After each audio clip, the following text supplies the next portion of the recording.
Hey, everybody. Welcome back for another episode of Share Your Experience. I'm Holly, one of the conscious agents here with Reality Sandwich. And today I am joined by my new friend, Justice. And we're going to get into some really cool stuff today. We're going to be talking about psilocybin and Alzheimer's, something that we haven't really talked a lot about, but there's been a lot of buzz about psychedelics and brain health, especially in elders. So I'm really looking forward to learning a bit more about your story, Justice, and personal experience. But introduce yourself and let everybody know who you are, where you are, what you do. Sure, thanks. Super excited to be here. I have only just begun to share the story, and it's equally brutal and beautiful, and but thankful that I have some good news to share, and to a population that definitely needs it. Not just those suffering, but the caretakers like me who really struggle to navigate that whole situation. But yeah, my name is Justice Leak. I'm based here in Atlanta, Georgia. I'm originally from Alabama, if you want to know that. I've been an actor for most of my life. I've been in film and TV for about 20 years, and still do that. But about 5 years ago, my life changed when my mom was diagnosed with Alzheimer's, and discovered that, thankfully, that there was something that could help mitigate those symptoms, and then also ease her into eternity, as I put it. And so along the way, I realized that what was going to be needed in this third wave of psychedelics is a new kind of place for us to host these very powerful medicines, but that are highly influenced by the settings, the environment that we happen to find ourselves in. So that kind of led me to starting a company a couple of years ago called Therapod. And so now I'm working on that. Very cool. All right. Well, let's take you back here. So before your mom's diagnosis, did you have a lot of experience personally with psychedelics? Like, what's your history and background with plant medicines? No, ma'am. I was good. Okay. I was a good little Christian boy. Um, I had no experience or interest in psychedelics for most of my adult life. My father was, he's back here somewhere, and there he is. Police officer, hostage negotiator. So he put people in jail for, psychedelics. Right. So not on my radar. It really wasn't until I was in Atlanta working on a TV show. There's a lot of production that moved out of LA that started popping up in Georgia about 15 years ago. And I was lucky enough to be a part of that boom. And the fall of 2017, I was working on a show, and one of my best friends over those last couple of years, really smart guy, a dad himself, a Christian himself, had been reading books on psychedelics. And I believe he had had an experience some months before with about a half a tap of acid at a music festival. And he was like, "It's amazing. I think you should try it." And I was unsure. I was uncertain.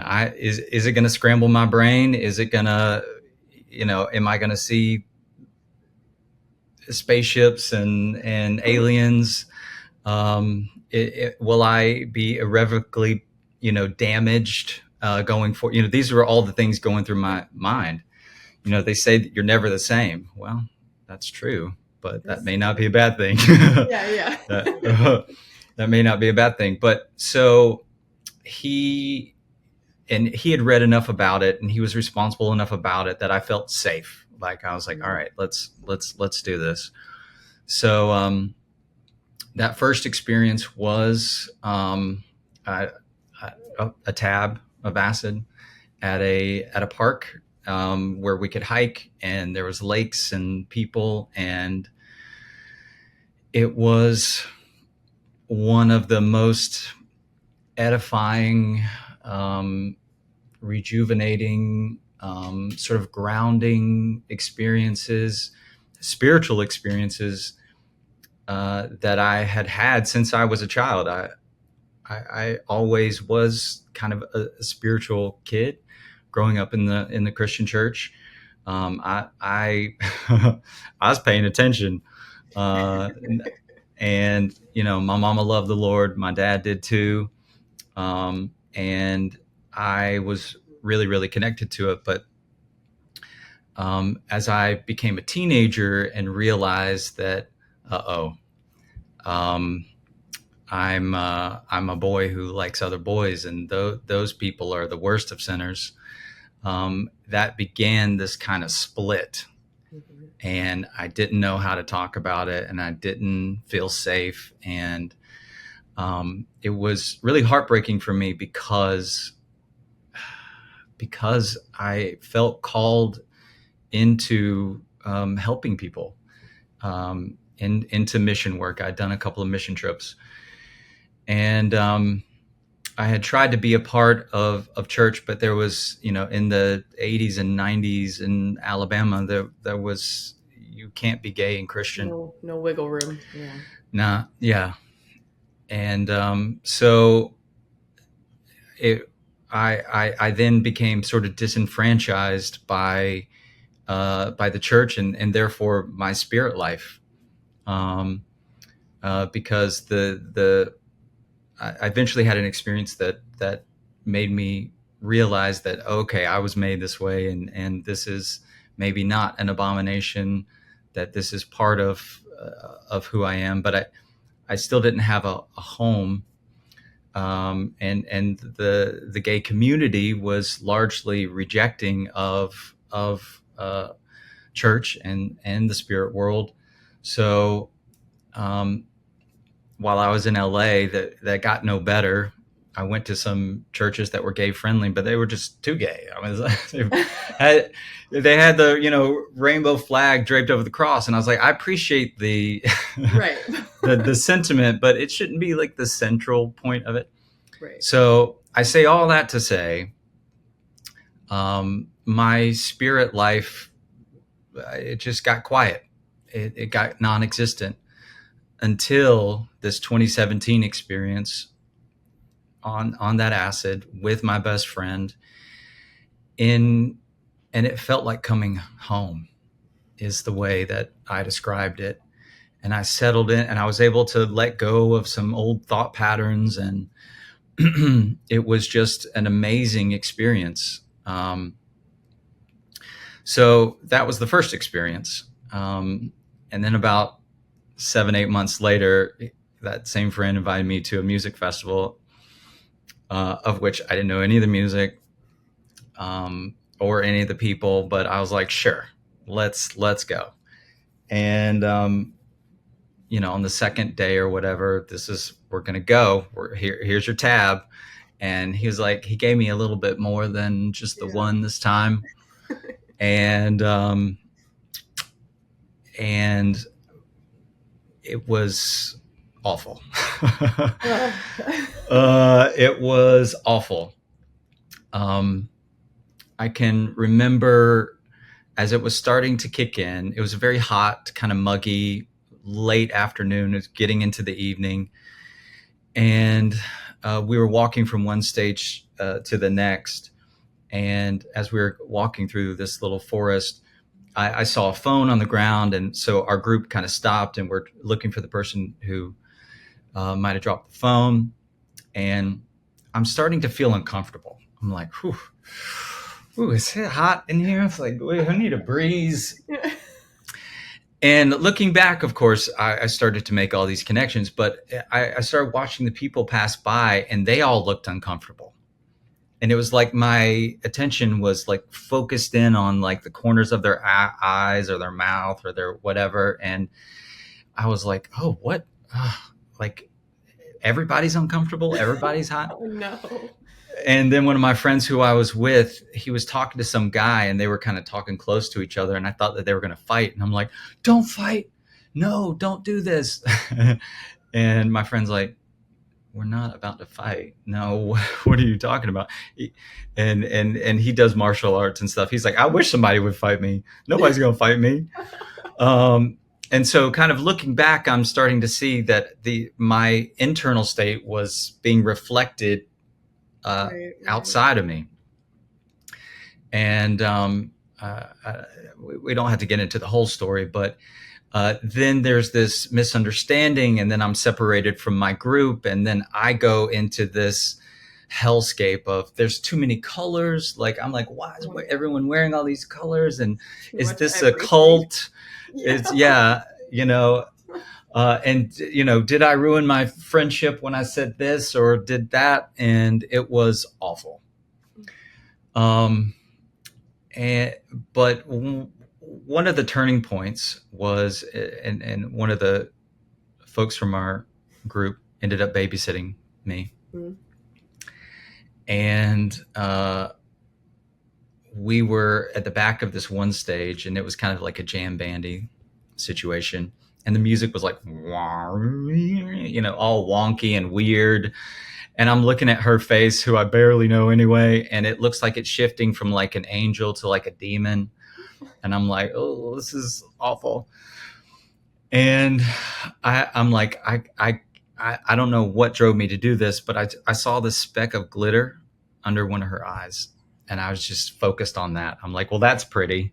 Yeah. I'm gonna focus Stick on with that, the glitter. right? But the second that I acknowledged something beautiful, her eyes shifted from that sort of demonic look to an angel. And I was like, oh. And as soon as like she shifted and acknowledged that, oh, she's beautiful, the music went from to like whoa, like the chords harmonized. Yeah. I swear I then suddenly felt like a breeze on my face, and I was, again, looking back, um, I, I I saw how my internal state was being reflected outward, and I still use that example today about how you can spiral up in the same way that you can spiral down. And it's how I talk about things sort of in the ecosystem that I'm building is learning how to do that. But so those were my two big experiences with psychedelics, and it was just a couple of months after that where I was working on a show in Atlanta, staying with my mom, who had just retired from teaching school for 30 years. And I recognized that she was forgetting more than her keys, and that this was a problem. Um, but yeah, I mean, I don't know if you wanted me to get right into how I then put the pieces together, but I, I had no experience with psychedelics until very, very late. And, but I had these two very pivotal experiences, one that was amazing and spiritual and grounded, and one that was terrifying. Which I think both are so important to have for anyone that's looking to build a relationship with plant medicine, because as you said, you learned something extremely powerful about changing perspective and learning how to shift upward. I like that. Or Mm. spiral upward. That's a great way to think about it, because it does take a little bit of action on one's part to get out of that state. And if you do not have the tools to understand that you can get out of that state, it is a very, very scary place to be. So I get that. Right. Um, yeah, let's jump to your mom. Let's talk about this time. So you're starting to notice that there are some cognitive issues happening. Did you bring this up with her to say maybe we need to see a doctor? Did she also have any connection to this change in her life? Yeah. So I had been told by one of her sisters that she was having memory issues. And I was like, come on. She's always, she was a school teacher for a long time, so she would get confused with people's names, and she's just um and her directions. She was also a little coordinated, challenged. So I just wrote it off. I remember specifically her like sitting me down and like, it's a problem, Justice. And I'm like, no, it's not a You're problem. fine. And you're fine. And then sure enough, I stay with her for a number of weeks working on the show. And I'm like, damn, this is an issue. She was constantly losing things, But more than that, like I would say, hey, uh, she would tell me, she was like, will you pick up some milk, at the store? And I'm like, oh, we got milk. And she was like, no, we don't. And so I'd open the refrigerator and I would say, here it is. And as soon as I would touch it and say, that's the milk, she'd go, oh, my eyes, So I'm like, this is strange. Mm-hmm. So, and it was a number of things, sometimes she would do her eyebrows, she's like doing in her eyebrows and they would like be off. Um, and she was 66, not very old, 65, 66. So, and she was recognizing, to your point, that there was an issue.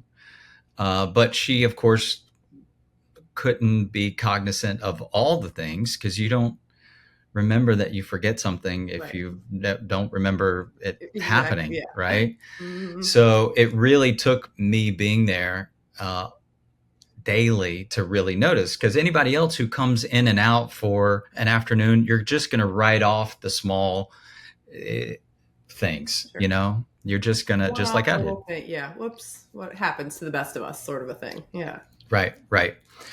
But she was starting to know that there was a problem, and so, but she didn't want to go get it checked out. And I, kind of begged and pleaded with her. I was like, look, if let's just go to a neurologist, let's get an MRI, let's just make sure, because if we know, then maybe we can do something about it. But her point was, well, even if we know, there's nothing that can be done about it. We already know that. Like, it's just something also that we assume that, well, once you get old, of course you're going to forget things. And of course this is going to happen to you. And what I would later see in the memory care facilities is people just give up on their family because they don't know how their own mind works. So trying to navigate someone whose own world is confusing, is they just were like, I don't know what to do with you. So she had retired from school teaching about a year or so before, and she was volunteering at a hospital just down the street from the house, at a mammogram clinic, where she would help the ladies coming in to get checked in, and she would show them where the lockers are and change their clothes. And what she specialized in is just keeping them in good spirits. Yeah. Because it was a very stressful time, as you can imagine. she she had taken one of my headshots and turned it into a fan. And so what she would love to do is she'd just sit there like talking to them, and they'd be like, what are you holding? Like, oh, this is my son. He's an actor. Yes, he was done on this thing. I'm like, oh, Mom, what are you doing?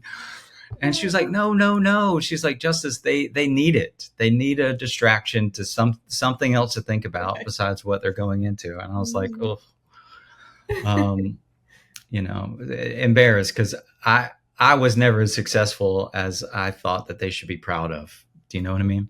Yeah, totally. So anyway, this one day, she comes home from work and she's just quiet, and she says, "Hey, I." Um, she started referring to them as she had a foggy day. She's like, "I had a foggy day today." I was like, "Well, what happened?" She said, um, "I was in the bathroom and I was washing my hands, and I looked in the mirror, and Justice, I didn't know who I was looking at." I said, "What? You?" She's like, "I didn't recognize my face. I didn't know. It didn't make sense that I was looking at me." And then I got so scared and I started to look around at the room that I was in, and I didn't understand where I was or how to get out. It wasn't until some other lady like came in the door that I even saw that, oh, that's the exit. And then I walked out and realized that I was, in the clinic. And I was like, oh God, this is more than memory. This is something else. And she had seen on like 60 Minutes or one of those kind of news shows a lady talking about having Alzheimer's and something called frontal temporal dementia, or one of the there are several different types. And as this lady was describing it and she showed it to me, she's like, I think I have that. I think, and about a year before, one of my very good friends, also an actor, his mom was diagnosed with this frontal temporal dementia. And so she was already advancing farther than my mom was, but her presentation was very different. Like by the time she started having issues, she was kind of blissfully unaware. Oh. So she was like a child. So it was kind of awkward for the family. They have this, Christmas party, and she starts cackling, or just like a kid, and you're like, oh, okay, That is exciting. that is exciting, right? And so, it was heartbreaking for the family to know how to navigate that. But on the other extreme, you have someone like my mom. So what we would learn over the course of a year of doing MRIs and seeing a couple of neurologists is that she would be diagnosed with something called posterior cortical atrophy, which is an even rarer type of this Alzheimer's that affects your how you see things. So the back part of her brain was shrinking, they think, due to some kind of damage that had happened before. And Alzheimer's, as I learned, the symptoms, the presentation is actually starting 20 years before you even recognize that you're forgetting your keys. Oh, wow. So by the time that it's an issue, I hate to say the word too late, but it's not great. Your brain has made massive leaps in that time in right. the wrong direction. In the wrong direction, right. And she had fallen down some stairs. We as a family started tracking this, and we're like, oh, right. She did fall down some stairs, like 5 years ago, and hit the back of her head. She never got it seen, but she never had any outward abrasions. But if the Alzheimer's had already started and then there's damage, it's all in all likelihood that's not going to be repaired like it would be in a normal functioning brain. So, these series of events and leading up to, because in the beginning, so in the fall of 2018, when I was staying with her and recognized that this is a problem, I had taken this time a mushroom hike with my best friend, and it was magical and spiritual and all those things. But when I came home, there was just this certainty that I needed to move in with her. My sister was living next door at the time, but she already had plans to be moving out that next year. And I just knew that I needed to be there. I wasn't happy about it. I'm going to be honest with you. I wish I could say that I was like, yes, I'm going to go down and take care of my mother forever. No, I was living in LA. I was an adult. I coming to small town Georgia. So not in Atlanta proper in the city, a small town where everybody my age has kids and families, and I'm the weirdo with no family and no kids who, spins these light balls that I started doing pulling. And here I'm moving in with my mom, and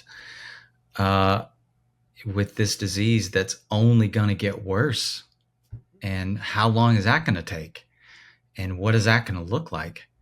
But I do credit the medicine for attuning me. The way I describe psychedelics is it kind of turns you into a spiritual antenna.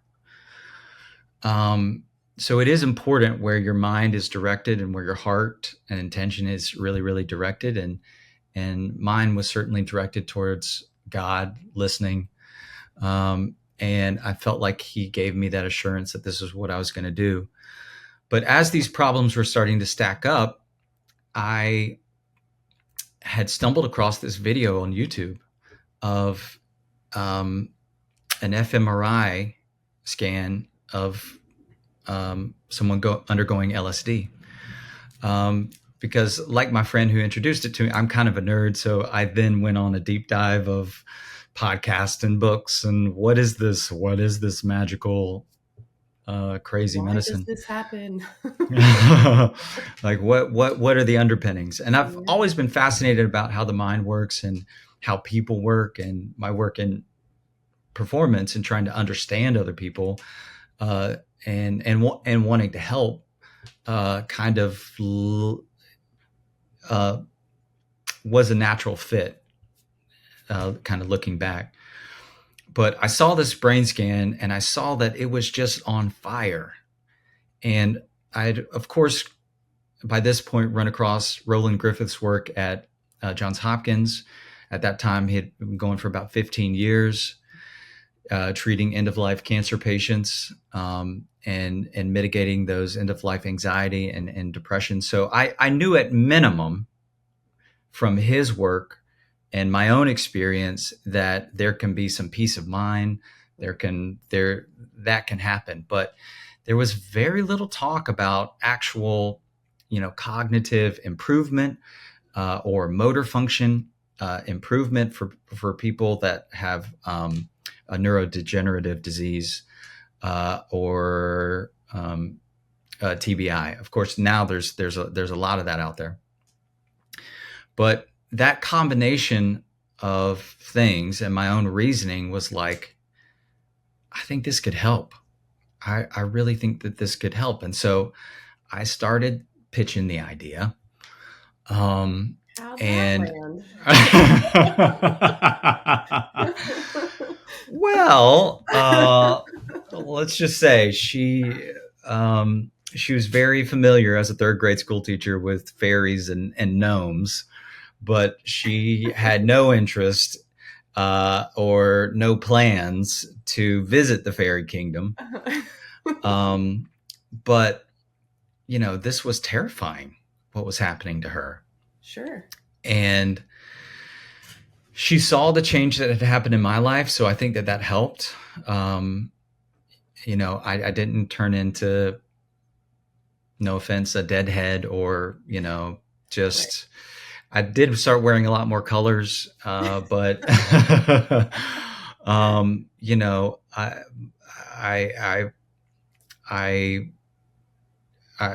she saw positive changes in me.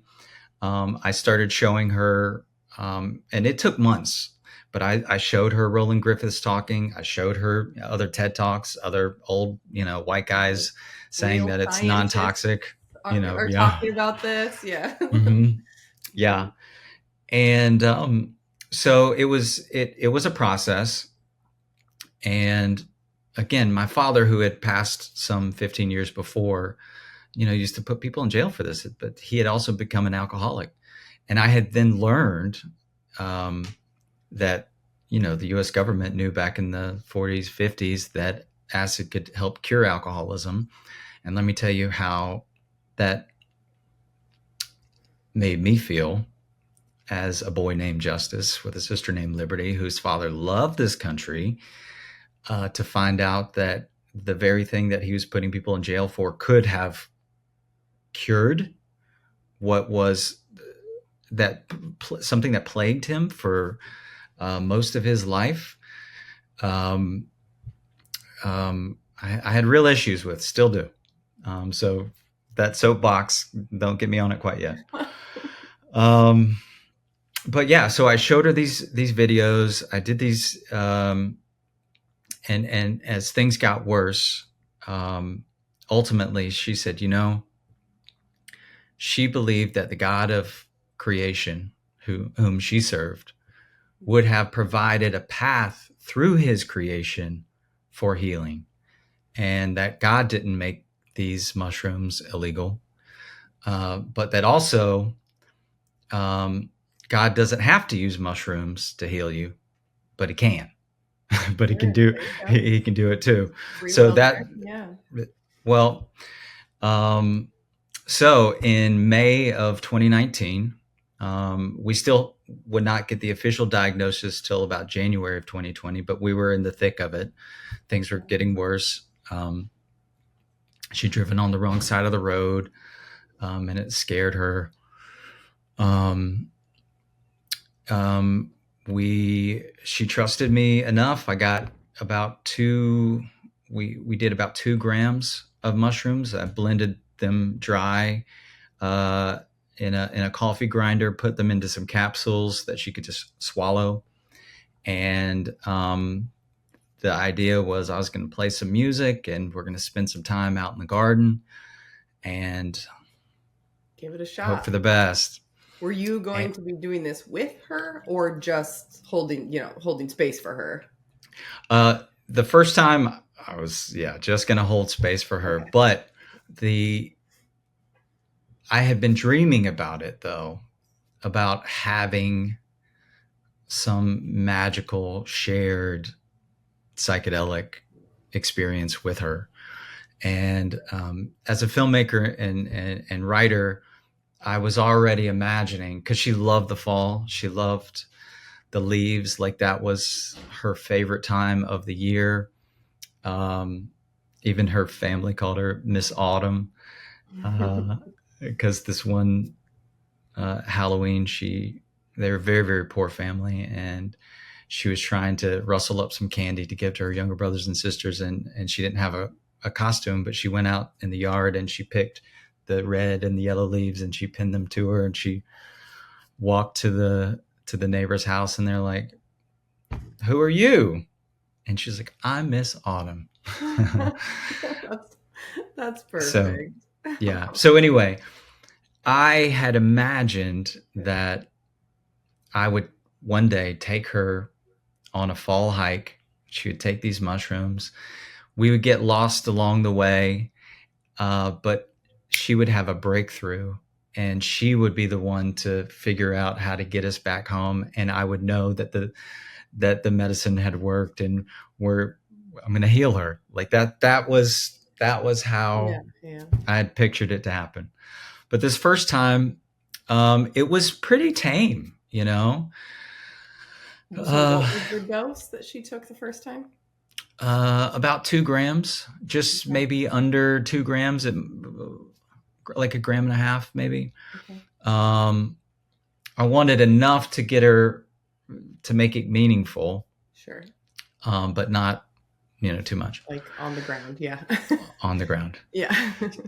And yeah, it was pretty chill. And unfortunately, it did get very hot, so we had to come kind of inside, and um, that began the beginnings of, man, this is really hard to have to host. But at the end of that day, or that afternoon, she was really sad. And I was like, what's going on? And she said, well, I was hoping I was going to see your dad. Mm. And I realized at that point that I was like, oh, she thought that this might, if you're going to hallucinate something, maybe Right. it would be him, or maybe he could, reach her. And so then I was instantly sad that that didn't happen for her, that she didn't have that experience. But um, how this presentation affected her, I would have to help her get dressed because she would lose track of which hole she's looking at for which side of the shirt. Or that was one of the other telltale signs. The shirt would be on backwards, or she'd be wearing the same clothes for 2-3 days. And her speech would start to stutter. She would try to find a word, and then eventually she would just start to stutter. And the next day, under 24 hours, she has dressed herself. She's not only could she find the kitchen, she was dancing in the kitchen, singing. The stutter had been gone, and I knew instantly that nothing was ever going to be the same. I was like, this is amazing. This is a miracle. Miracle. Yeah. This is a miracle, right? Um, and so that was kind of what we would do every and that would last for 2-3 months. Oh, wow. And yep. And then we would do another dose, and that would last for 2-3 months. But I thought I could cure her.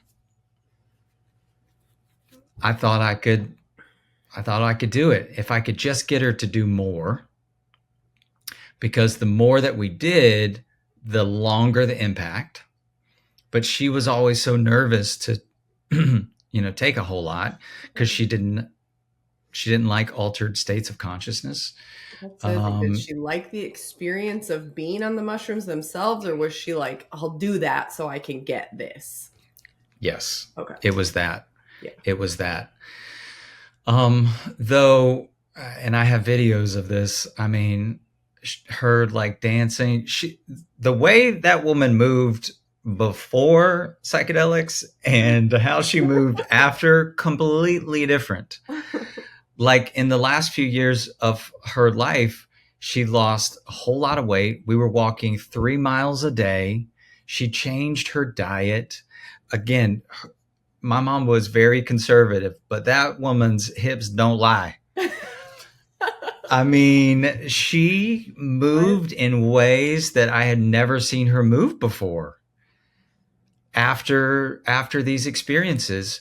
But she didn't like losing a day. And so what I learned is it didn't stop the onslaught of these plaques and tangles that were disrupting the communication and eventually causing them to die, the synapses. What we were giving her was a fresh set of synapses. And what I recognized is, because I tried to do the Hopkins way, or the typical eye mask, listening to music, and we kept that through how we started. That was the easiest sort of introduction to the come up, right? Sure. But she didn't like to keep that mask on for very long. And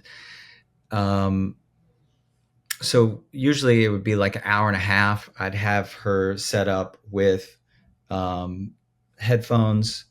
There's this work by Dr. Lee Hart, who had created a haptic back panel that you could put into a chair that produces sub 50 hertz frequencies.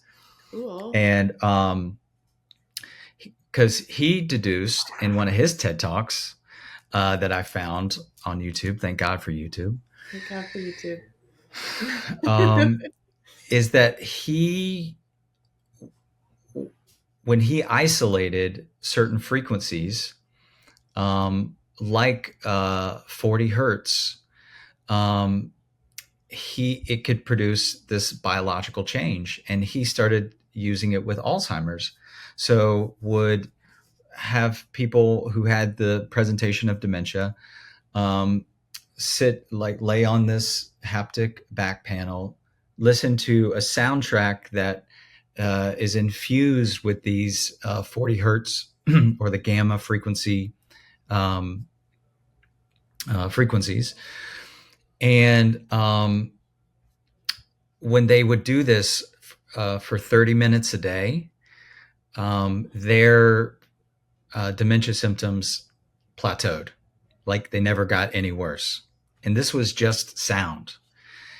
I later learned that Dr. Lu Wei Tsai from MIT had been working with mice using this gamma frequency.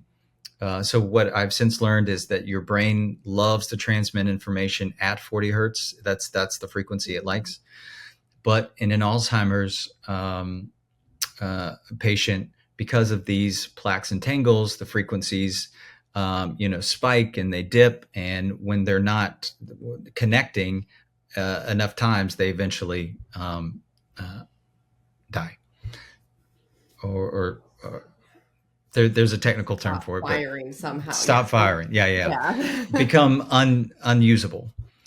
But via a process known as entrainment, that if you expose, at least in the mice model, this disco of sound at 40 hertz and light flickered at 40 hertz, which it doesn't look like a strobe.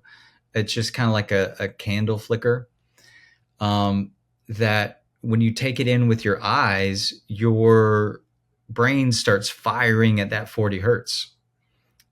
And when you're taking in the sound vibration at 40 hertz, again, that entrainment, you start internally vibrating at that 40 hertz, which in the mouse model, for mice induced with Alzheimer's disease, the microglia, which are called like the janitors of the brain, whose job it is to clear out the bad stuff, that get overworked in an Alzheimer's patient, and eventually they just stop clearing it out, and then you have this cascading event where just things get worse and worse and worse.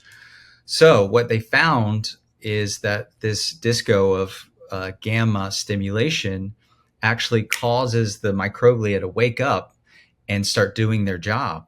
And in the mice model, it reverses Alzheimer's without any medicine at all. So, and this was just now, I found all of that online. So I was like, okay, if I can expose her to the 40 hertz, we can stop it, maybe reverse it, and then this supplemental of the psychedelic experience can give her new pathways. Mm-hmm. We've solved it. You're welcome. Alzheimer's. Yeah, you're welcome. We just cured it. We just cured it. So I got her that thing. I would put her on the deal to kind of get started, and then eventually she'd want to take it off, and we'd have to get up and move. But that also ended up producing a better effect when I had her up and moving and dancing, and even just trying to navigate the house, even if it was difficult. It's problem solving. Sure. And when she's taking in, and again, she had such visual problems, primarily visual spatial, that if I could keep her stimulated, looking at something, mesmerized by something, doing something in that heightened state of neuroplasticity, though difficult, produced an exponential result in the days that followed. So that's what I started to do. I was like, all right, so now we need, I just need a better place to do it, because here at the house, I got hardwood floors, they're shiny and reflective surfaces. She made it very difficult for her to perceive things. And then also what I learned is, straight lines, which are everywhere in our modern convenient architecture, but found nowhere in nature. What happens with straight lines under psychedelics? Yeah. Right? So suddenly your staircase that is supposed to be like this starts going like this, and you're like, oh. No, thank you. So I was like, okay. And that's where I learned about biophilia. So this technique or this approach to design that is influenced by shapes and patterns and sacred geometries found in nature that, when infused into spaces, inherently calm the nervous system, even without medicine. But then, if you have the medicine, your and maybe the column is instead just a cylinder, but shaped like a tree. Well, a tree can move like this. It's less disorienting. And then also, I realized that if I could give people a novel space in which there is no expectation about what the stairs should be or should not be doing, or a picture on the wall, um, if you give people a novel space, then it removes the expectation or the distortion of the expectation of what they should be seeing. So these were all the kind of beginnings Yeah. of creating a new kind of space that I as much as I'm thankful for the work that they did at Johns Hopkins, it was on a pull-out couch, right? And people are in eye mask for 6 hours, and anybody can tell you there's much to be gained by going inward. Um, but anyone who's done the medicine and opened their eyes can also tell you that there's much to be gained when you open your eyes. And in my mom's case, because our goals were not to solve childhood trauma every 3 months, our goal was to create new neural connections. So that required stimulation and it required movement. So I knew that this new space to host this medicine, which is being used to treat so many different kinds of conditions, uh, could use an adaptable space in which there are different functional areas, which could also include room for movement. So yeah, Ugh. I just threw a lot at you. No, I know. It's so cool. I'm like, where do I want to go? Because I have so many questions now. Okay, so I want to go back to your mom for a minute. So, because that's just blowing my mind how long these effects were lasting for her. Um,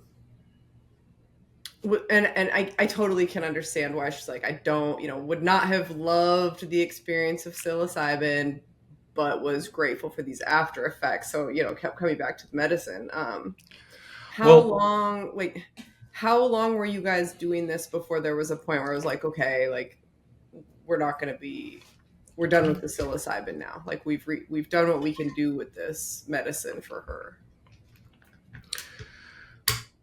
meaning, Like, I just mean, at what point in her illness were you no longer seeing these effects with psilocybin? Is oh, that okay, good question. was there any point that happened? Um, the short answer is we saw effects up and through the very end of her life. Um, Okay. Okay. but This um, continued. Okay. yeah, so, but we ran into several problems. Um,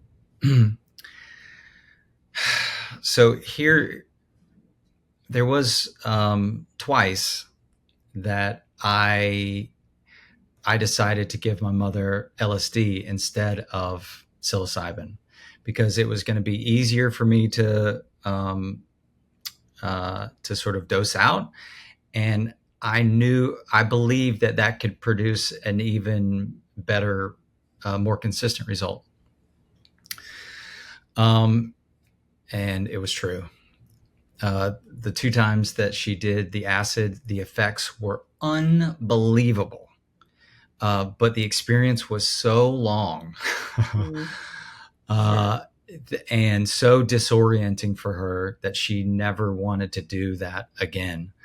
Um, and she had some difficulties. She really did, and it was so powerful that she had no idea who I was, and I had difficulties in keeping her um, in good spirits. Now, in the beginning, part of it was I had to learn how to be a guide.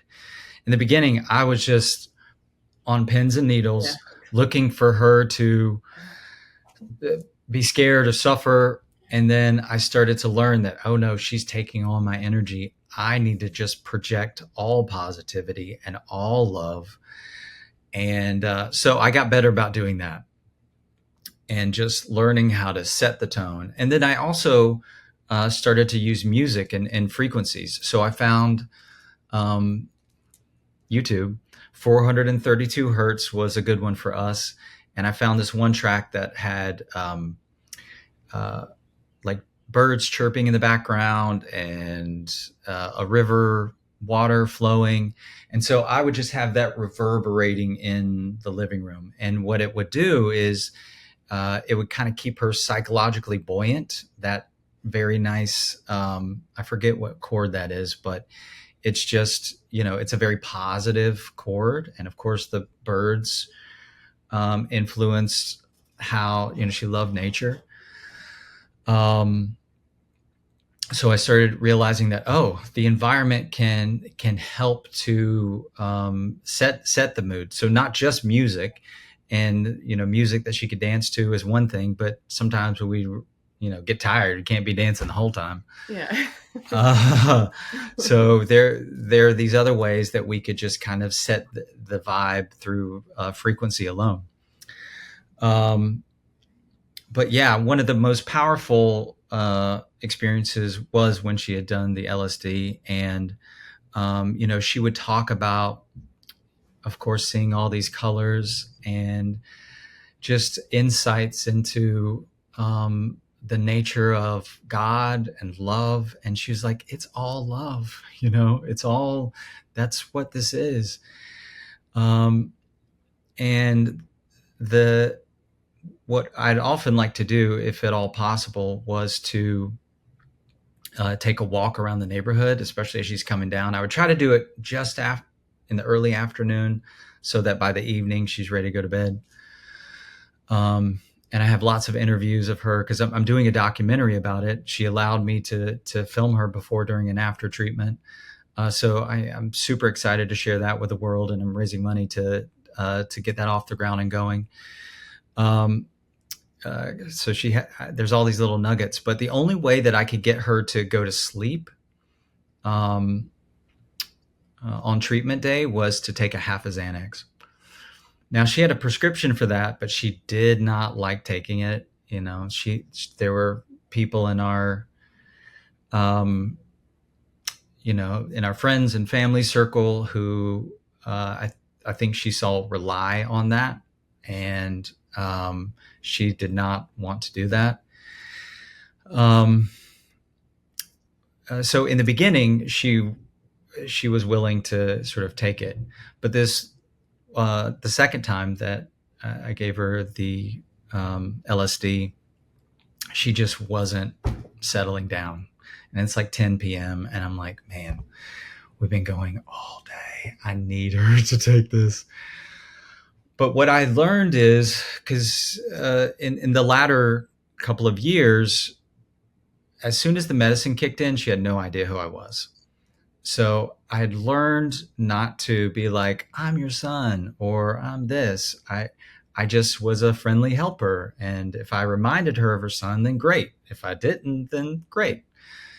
But this one night, again, she just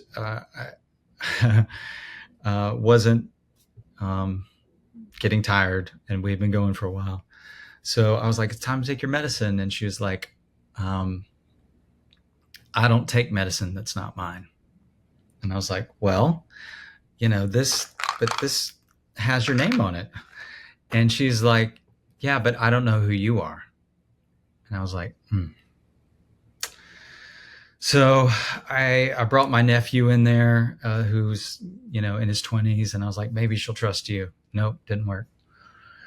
So I was like, okay, all right. So I knelt down in front of her, and I tried to make myself real small, right? And I was like, hey, I know it doesn't look like me, but this is Justice. And she says, well, how do I know it's the real Justice? And she had told me once that there were three justices. And I was like, really? Because she would refer to her treatment days the next day as her dreams. And she was like, oh, there were three justices. So I only assumed that was because of her visual impairment. God knows how I would look. And sometimes she did say my face distorted and other things. So she said, tell me something only he would know. And I was like, oh, well, we were getting ready for a trip out west, which you'll see in the documentary. And I'd remembered when I was 12 and we were in Vegas and I played a slot machine that I wasn't supposed to, and I won like $500. And I was like, well, when I was 12, I played a slot machine. And she said, well, some people don't know that. I was like, okay. So I told her another story.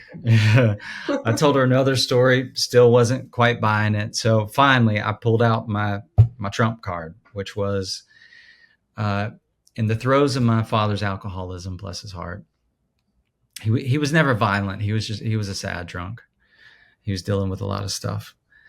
But my mother, who had grown up with an alcoholic father who was not a nice drunk, her one prayer had been to marry someone who didn't drink. And so as his problem became worse into my teenage years and when I started college, she was just devastated that he couldn't stop. And I had found this picture of her torn up in the trash can. And I found it, and I'd had a job in college, so I was making some money, and I devised a plan. I was going to take her to New York. She'd never been to New York. I was going to take her to see a Broadway show. She knew I was doing theater stuff.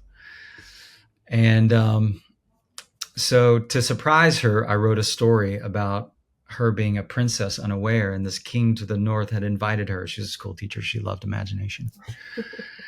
So sure enough, I took her to New York, and we saw The Lion King, and I gave her this crown, and I had somebody draw her. And so anyway, here I am. I said, well, this one time I took you to New York, and we saw The Lion King. And her face shifts and transforms.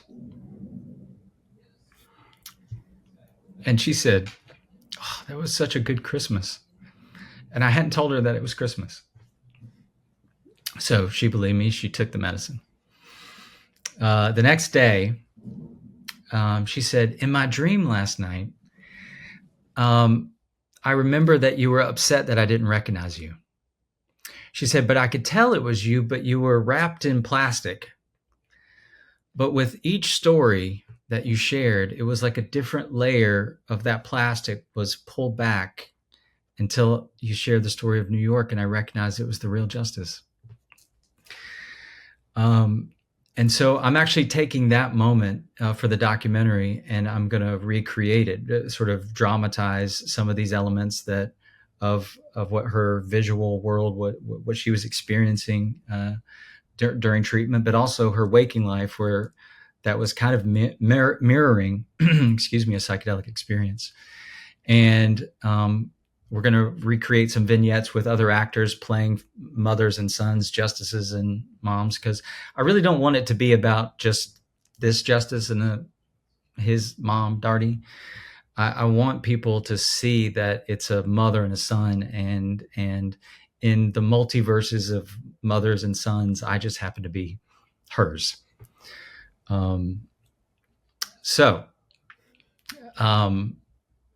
question was referring to how long we kept doing it, right? So she did have a very challenging, like I said, LSD experience that it was very difficult to calm her, but it was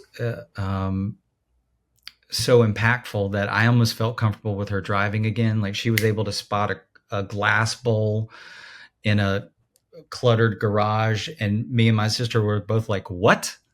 You saw that?" She saw like a hair on my face from like 10 feet away. Like the next day, it was unbelievable, like truly unbelievable. So it was kind of that experience that I was like, man, if I could make her like want to do this and be willing to take the higher dose in a place that she could be safe and felt safe, and then there's other people will want to Yeah. do it and feel safe too, right? Um, but because of that experience, and I eventually had to fess up to her that that last time wasn't mushrooms; it was this other thing. But I I just knew that I couldn't convince her Right. Yeah. Yeah. LSD. You know, Yeah. That's it out was, there. That's way too but out there. yeah, yeah, yeah. Yeah. So you know, I did finally confess so that she'd be willing to take the mushrooms again because she just didn't want that very intense experience, which she eventually did. But my family started giving us a hard time, and they were like, "You're going to go to jail. Where are you getting these things from?" And that scared her, thinking that I was going to go to jail. And I'm like, let them put me in jail. Yeah. Let them do Take it. me, please. I'm, Fine. I'm Whatever. right. It's working for somebody who there's nothing that helps them. Who cares? Like if somebody wants to put me in jail for helping someone with a terminal disease that's suffering, great.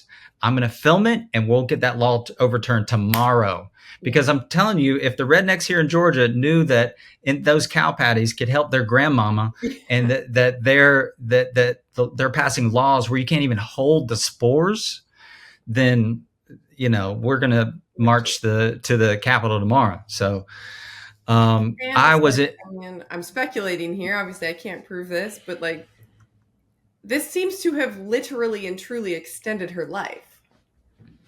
Uh, like to some extent. I mean, I don't know that we could put weeks, months, or years on it, but I mean, without those time periods of this greater clarity or less days of fogginess, I mean, Yeah, but what I recognize is they weren't there every day.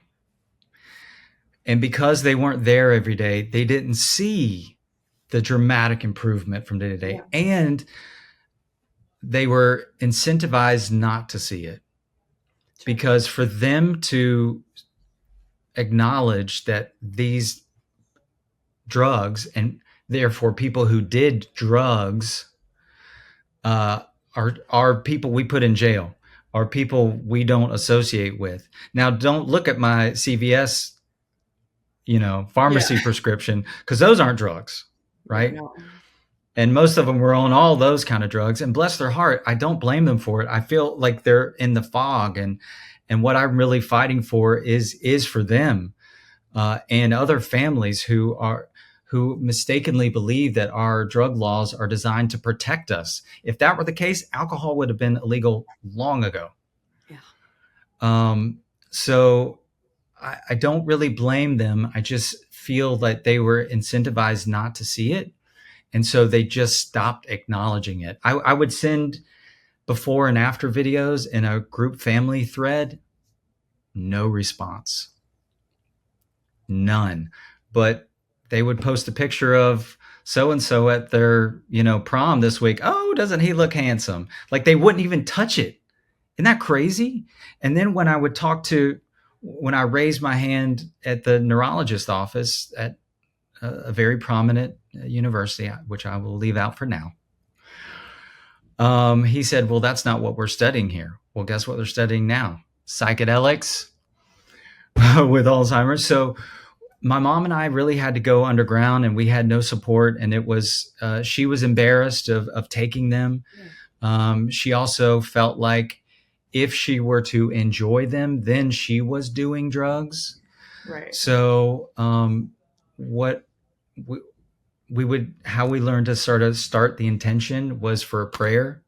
So we'd put the pills in her hand. We would ask for God's blessing and care, and she would be like, "Just don't make it scary." I was like, "Oh, Mom, can you ask for it to be beautiful?" And she yeah, was hesitating. because for her to enjoy it Want to enjoy meant it. that she was doing something bad. So those were all the factors that were kind of playing into us having great success, but not being able to talk about it, and her feeling conflicted. It's not like having cancer. She couldn't just relate to other people. She had nobody besides myself to talk through all the weird stuff that she's seeing and doing. Right. Um, and so we were on a really good track for the first, let's see, 2019, 2020, into 2021. We took this big trip to Zion National Park, and she was hiking around the things, and it was amazing. Still losing some ground, but her mood was better. She was less afraid of the visions that she was having. It was great, even though she had problems. I'd be recording. I'm like, so why do you feel good today? Oh, well, how some days you feel better than other days. I'm like, Mama, say the mushroom. Yeah, just They just say it.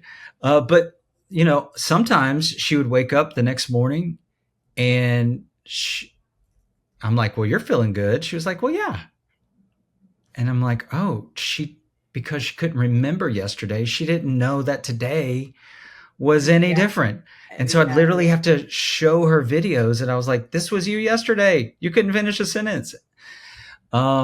So that's another challenge with this population, because they can't necessarily speak to how things were yesterday and how better they are today. Like, it really takes a caretaker. It really takes someone there every day to notice this.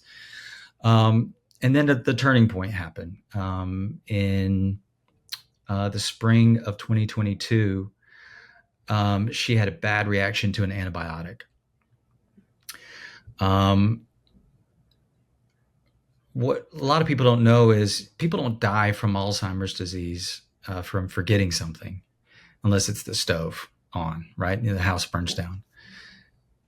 You die because your body forgets how to function, and that's usually triggered by a late stage illness.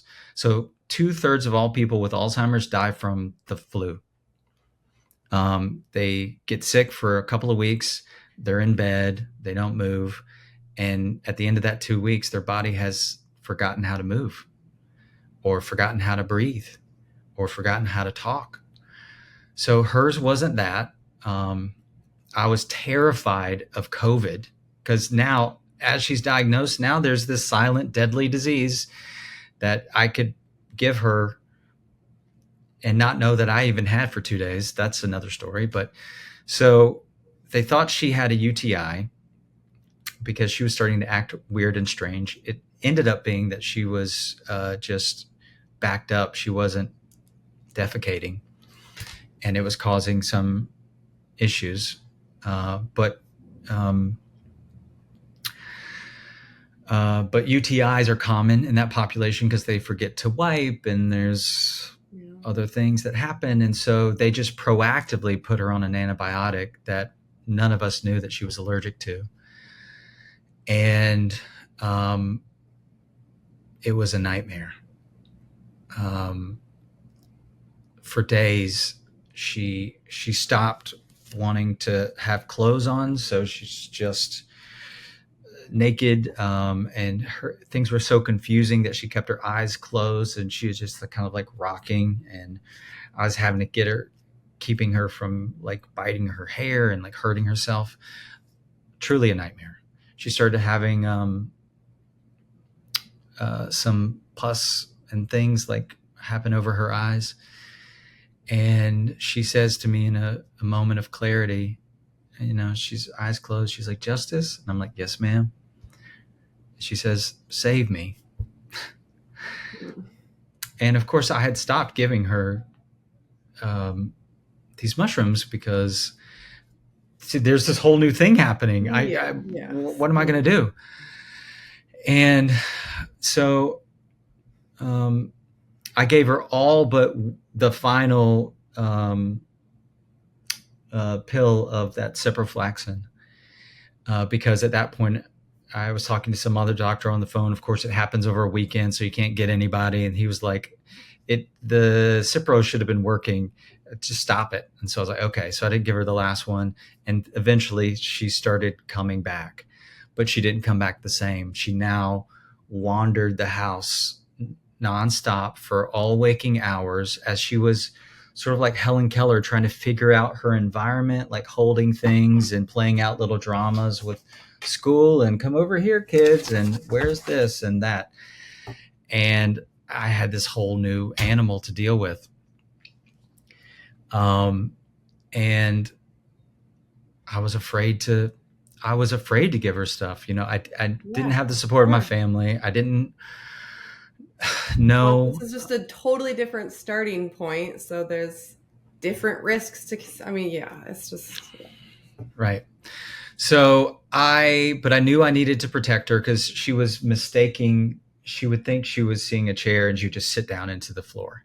So I was having to be by her side at all times. 24 hours. I was sleeping in the bed with her, like, because anytime she'd get up and move, like I had to know where she was going. So I put down these high impact padded floors throughout the whole first floor. Thank God, because she eventually, when she sat down into them, she could get right back up. Or if she was falling, I could catch her and we both take the hit. And thankfully it saved both of us and some caretakers who would come along to help me with this. But it took months to get a kind of medication cycle to help her to be less active. Then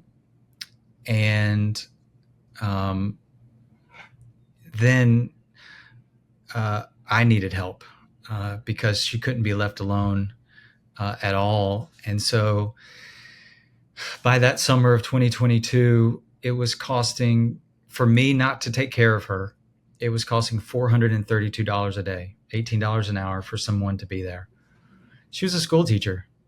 I was an actor, a moderately successful one that, not very successful one.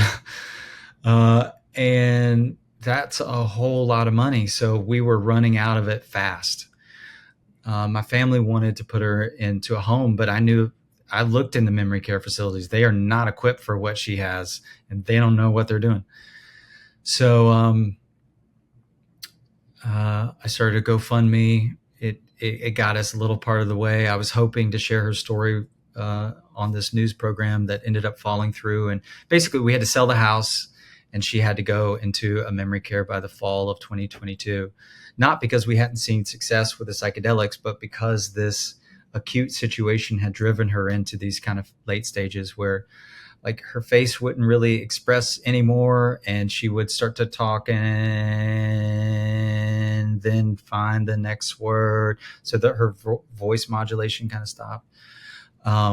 And so she ended up going into a memory care, and I was heartbroken because it was about an hour from me, but closer to some of my family. And anyway, the fall of 22, I was calling to check in on my mom, asking one of the caretakers how she was. Oh, she's good. She's good. She's over there talking to you right now. I was like, she is? Yeah.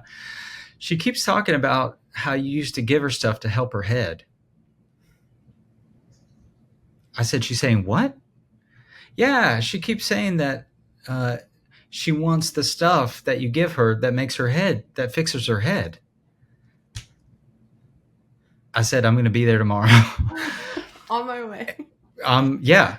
So I go down, and I had ordered these mushroom gummies from California.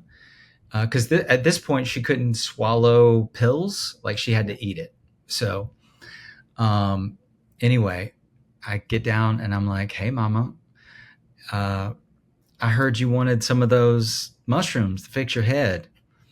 I said, I brought some. You want to give it a try? And she goes, okay, like this. And bless her heart, I mean, by this point, heartbreaking if you saw her just 8 months before. So she opened her mouth. I gave her one. She chewed it. She opens her mouth again. I gave her another one. I was like, okay. She opens her mouth again. I'm like, all right. She opens her mouth again. I was like, we better stop there. Let's just see what this is. And so that was about a gram, maybe a gram and a half. And by this point, she wasn't standing or walking at all. Like she could kind of start, but she would just stay.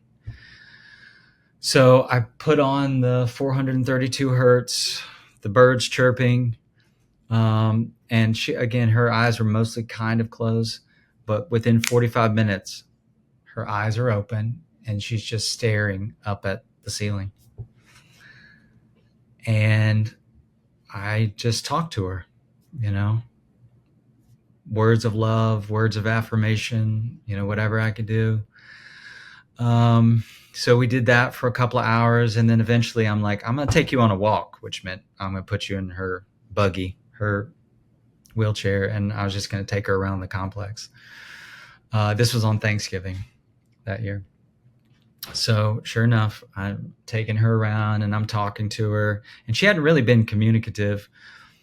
And I forget what I said, and she answered in a full sentence. I was like,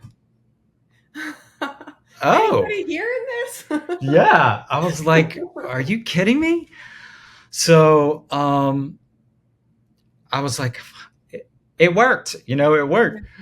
I take her back to the room. We're getting her ready for bed, and it kills me because I lost some footage after my phone was stolen, because I was filming most of it on my phone.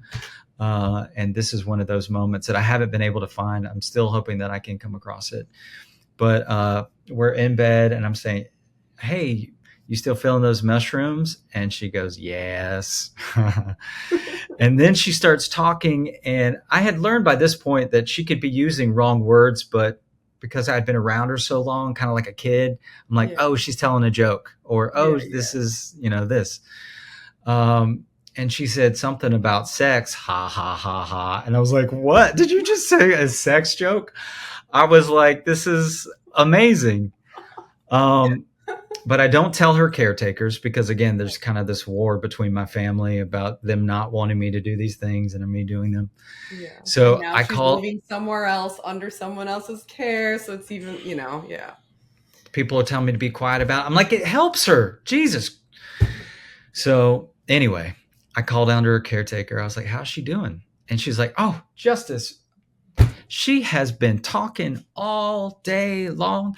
And you'll never believe this. I was in the bathroom cleaning it, and I turn around and I see your mom has stood up and she's walking out the door. And I said, Darty, where are you going? She's like, for a walk. She's like, well, let me go with you. And this woman was amazed because she had never seen my mother stand. Oh my gosh. She had never walked before in the 3 months or so that she had been there. And this happened the next day. And then I felt guilty that I hadn't given her anything in the intervening 9 months, going like, God, I could have made things better for her, you know?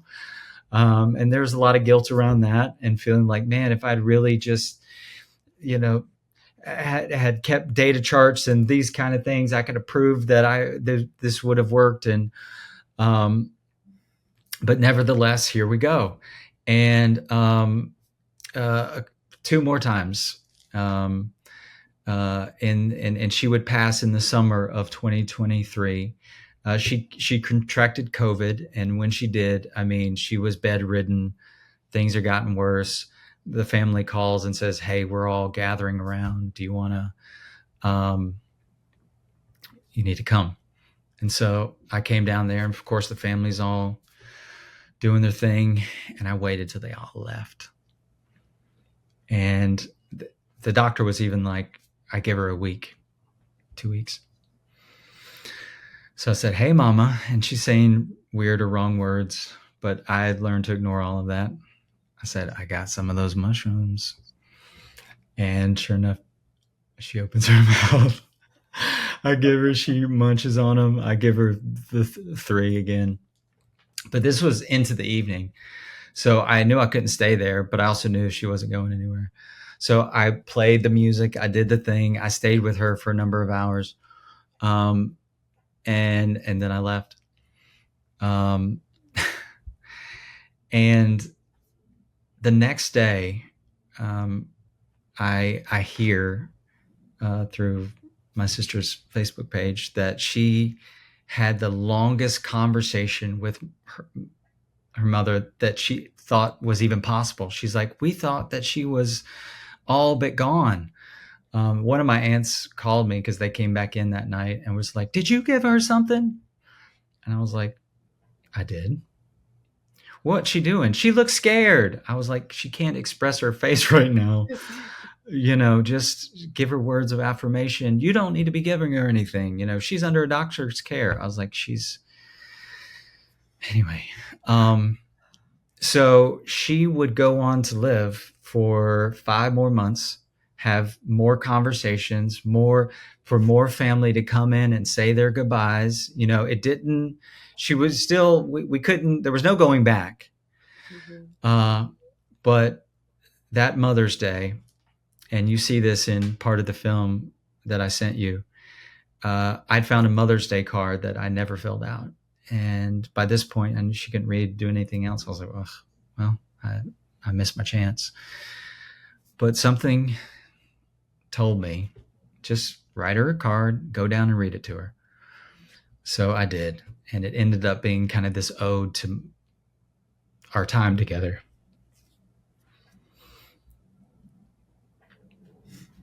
So, and on a lot of those days, I would film, and they weren't all great days, where she would either be so medicated that she's just kind of asleep, or they just weren't so fruitful. So I kind of stopped filming sometimes.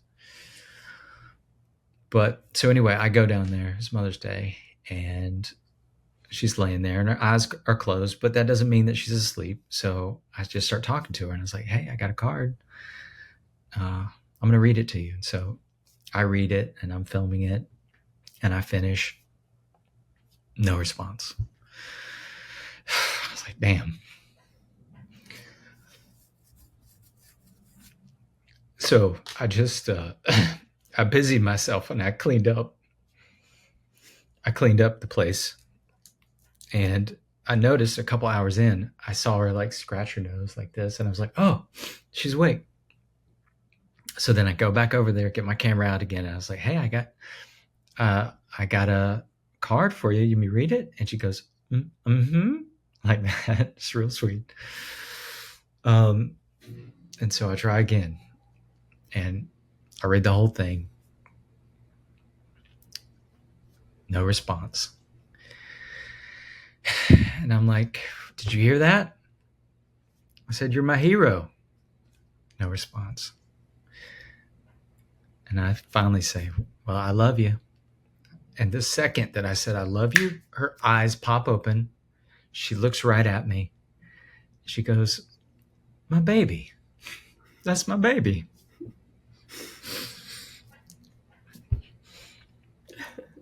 And it was the most special moment in my whole life.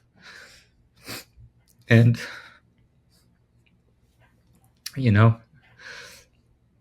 so glad that I had that, because, one of her fears when I first started recording her, and you see this in the film, because she knew my friend Mason's mom was struggling, and she was asking me about her. She was like, well, does she still remember him? And I'm like, she does. And she's like, well, maybe I will too. And I just hope it's quick. She kept saying, I just hope it's quick. She was not, she's a Christian woman. Suicide is not on the table.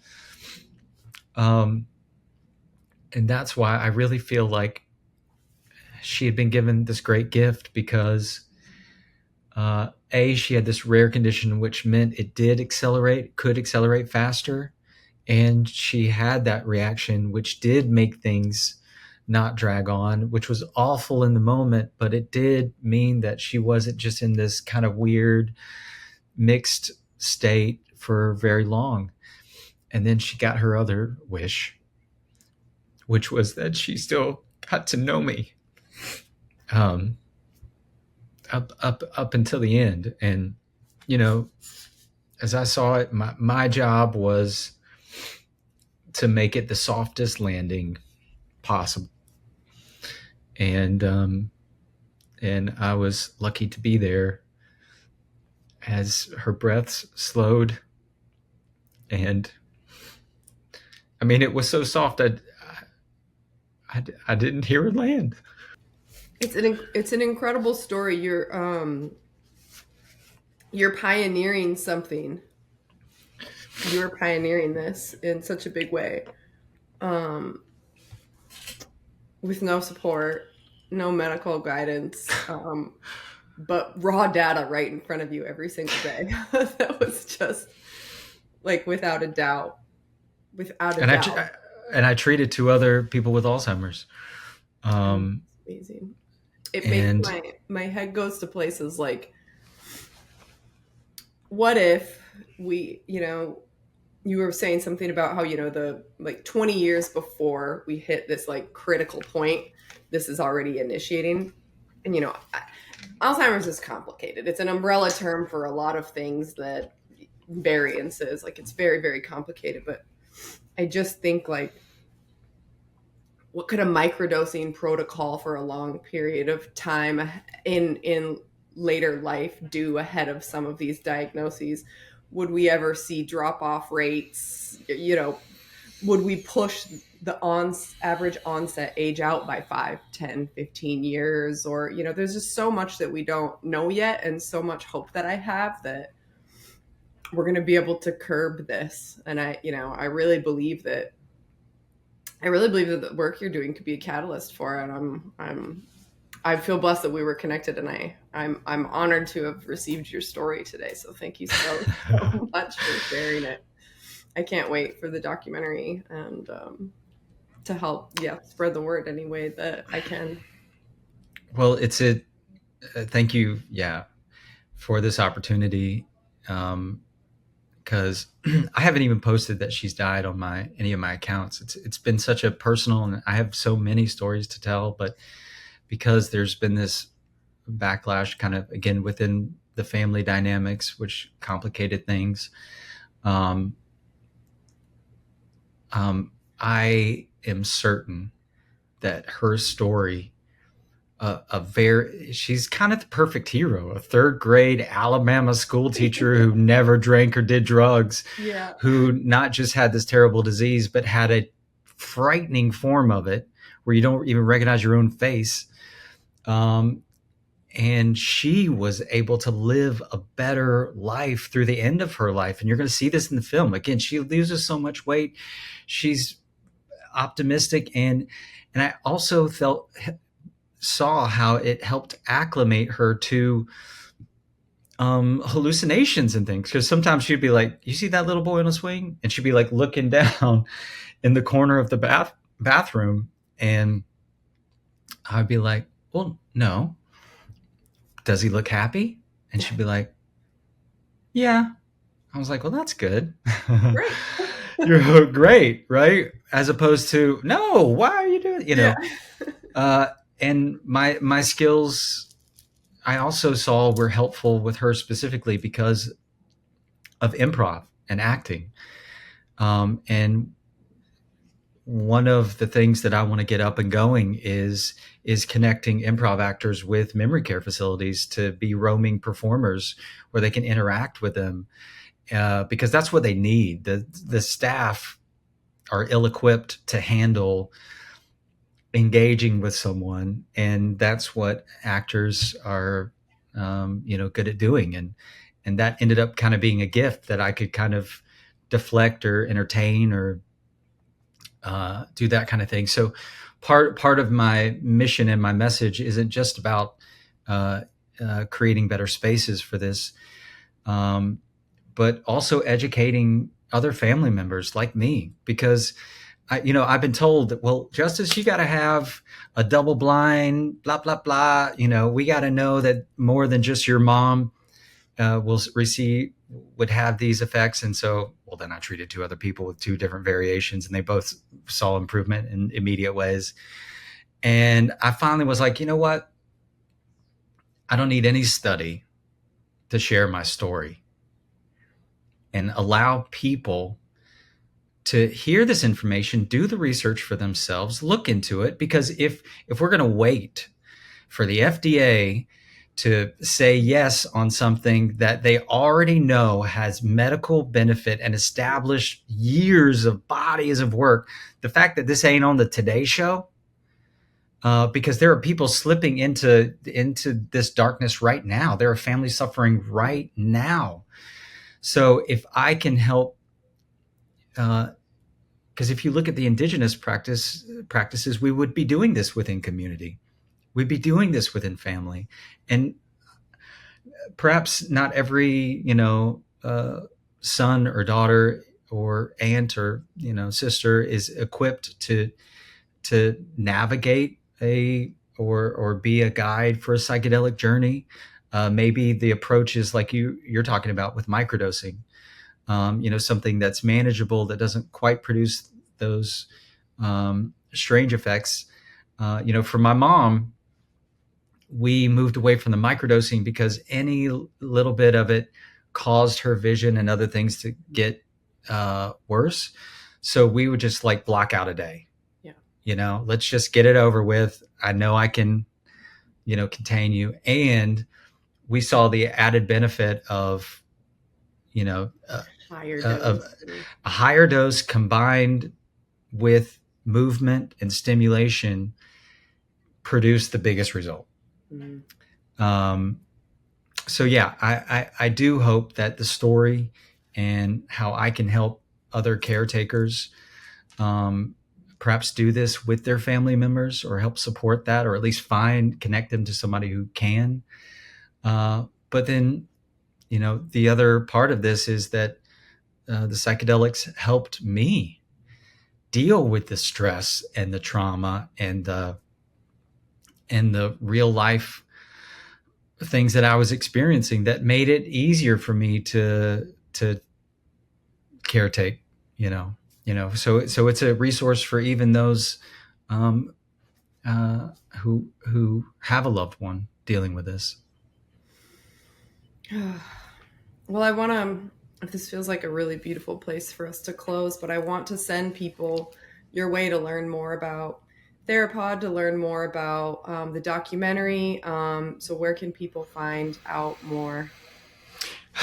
Well, there will be more in about a month. I just started. We just started building landing pages for to raise money for the documentary. That will be ready to go by the MAPS conference. So come June. About when this will go live. So we'll put some links in the show notes then and pair it. Yeah. Okay. Come back to the show notes. Okay. We'll have our ducks in a row for you to find us. And yeah, I'd love to. I'm trying to help practitioners because I saw where the primary driver of this medicine is the music. And if the primary driver of the medicine is the music, let's give them the full spectrum of the frequency, which itself can produce biological changes, as I saw with Dr. Lee Hart's work and Dr. Lou Wei Tsai's work. Let's give them a container where they can not have to be shuffling through lists, how they're not dependent on the unpredictable nature, but it's still inspired and infused with nature. And the key component of my patent, which is a bioadaptive therapeutic environment. One of the key safety layers that I've included into these environments for the medicine and for the day-to-day work like yoga and breath work is this wearable technology which can monitor you, and just using your heart's ANS signals, so going between the sympathetic and parasympathetic responses, we're using an emotional language model that can identify right now 16 emotional categories that can alert the practitioner of your internal emotional state, all without you having to open your mouth, which can be very reassuring to someone who would be afraid that they can't communicate what they're feeling. Certainly experienced that with my mom. So we're not afraid of technology using to support the medicine, especially in neurodegenerative diseases like this. So that wearable is not only alerting the practitioner, but it's also can proactively adjust the soundscapes and the experience that the guest is having. Again, based on my experience of using those 432 hertz to get my mom sort of psychologically buoyant, and also being inspired by high-end immersive experiences like the Van Gogh experience and Meow Wolf and Burning Man and these amazing art installations, but you got to be around 50,000 people and shitting in a porta potty.